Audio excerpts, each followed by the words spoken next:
திருக்குறள் சிந்தனை. எவ்வளவு மேன்மைகளை உடையவராயினும் ஒரு சிறிதும் ஆராய்ந்து உணராமல் பிறனுடைய மனைவியை விரும்பி நின்றால் அவனுடைய மேன்மைகளெல்லாம் பாழாகிப்போம்.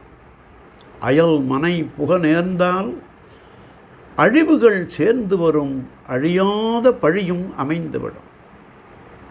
கல்வி, செல்வம், அறிவு, ஆண்மை, அழகு, குடிப்பிறப்பு, குணச்சிறப்பு, அரச பதவி முதலிய உயர் நலங்களெல்லாம் ஒன்றாக அமைந்திருந்தாலும், எவ்வகையிலும் பெருஞ்சீரோடு பெருகி இருந்தாலும், பிறனுடைய இல்லாளை விரும்பி அவள் இல்லம் புகுவானாயின் அவனுடைய மாட்சிகளெல்லாம் அடியோடு வீழ்ச்சியாகும்.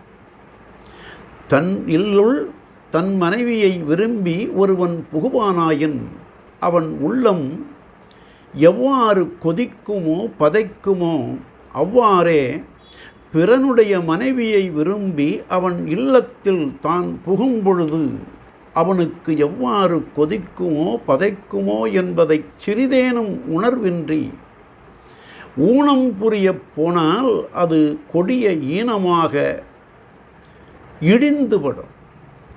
ஆகவே எவ்வளவு பெரிய மேன்மைகளை உடையாராயினும் பிறன் மனைவியை விரும்பி நின்றால் அது பெருஞ்சீர்கேட்டை தந்து சீரழிந்து நிற்க நேரிடும் என்று தெய்வப்புலவர் பிறனில் விழையாமை அதிகாரத்தில் எனைத்துணையராயினும் என்னா தினைத்துணையும் தேரான் பிறன் இல் புகழ் என்றார்.